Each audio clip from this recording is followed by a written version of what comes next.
2 men were killed in the attack on the magazine and 1 wounded, shot through the lung. Soon the troops arrived there too to round up the mutineers, and Daly and the others who'd taken part in the attack joined the men from Jalandhar to await trial by court-martial. Their life in Dagshai was no bed of roses, as Tom Tierney related. We got about 6 ounces of dry bread at about 4 o'clock in the afternoon, and at 4:30, 4:45, we got about a half a pint of black tea, no milk, but there was sugar. We had no bedclothes in the cells, and we were locked up for 23 hours out of 24. We were allowed out into a big, well, it was a yard actually. It would measure about 50 feet by 30. And there was 4 sentries placed, 1 on each corner with a rifle and bayonet. I'm not sure whether it was loaded or not, but I know that there was never a necessity for it. I will say this much about those sentries. They were fine chaps. They could not give us a cigarette opening, but they'd done the next best thing, and I would appreciate it. They'd light a cigarette, take a couple of pulls out of it and throw it away. It was then picked up and 4 or 5 would move off with it, and we'd have a smoke. I would safely say that those soldiers did away with 20 cigarettes each during the period we were out. God bless them. It was late August before the series of courts-martial sat to try the mutineers. 15 were sentenced to death, including Jim Daly and Joe Holmes.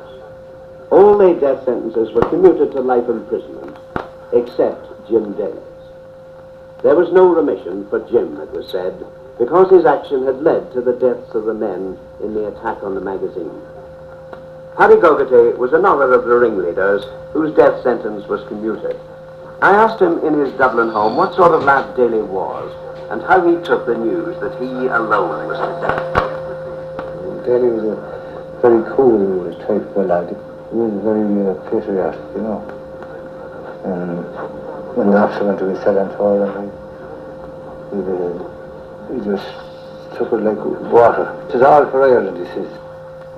And the officer who commanded the magazine guard at Solon paid this tribute to the commander of the attack on it.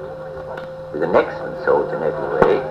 He always kept himself well turned out, good character, didn't drink, and I should have thought a man who would have gone a long way. He was obviously a man of considerable character when he was able to influence a couple of 100 men to do what he wanted. Still a private soldier without any other influence except his character. And I think that he probably, with a little sort of sense, could have been directed into better lines.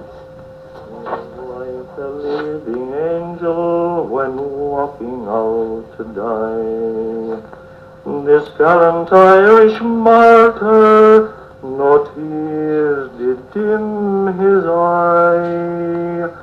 Although he died in Dagshai jail, 'twas for a noble deed. So I hope you'll pray for Daly from the county of Westmeath.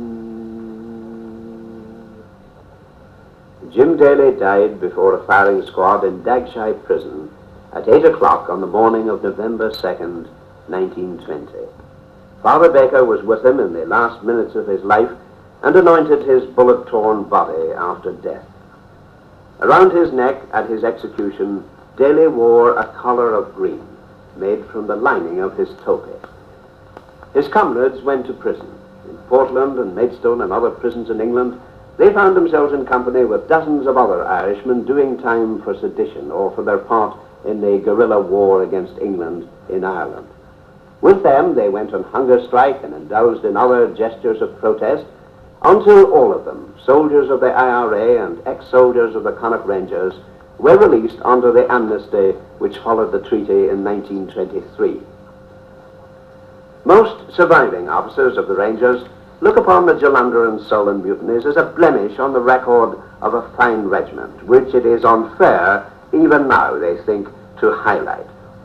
I sympathize with their feelings, but I cannot see that what happened in 1920 was anything to be very deeply ashamed of. This was no Purbright walkout. The men of the Connaught Rangers, however misguidedly some may think, mutinied for a cause and for a principle. Let the last word be that which we've already heard from Tom Tierney.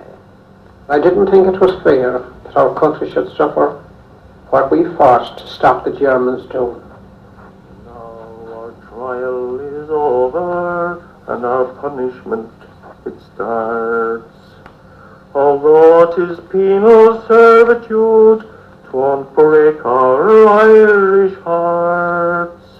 And if Ireland gets her freedom, we may go safely home. But I'll never forget that gallant crowd they called the Devil's Own.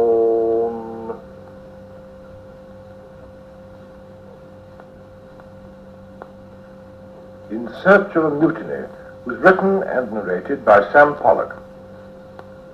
The recorded production was by Maurice Brown.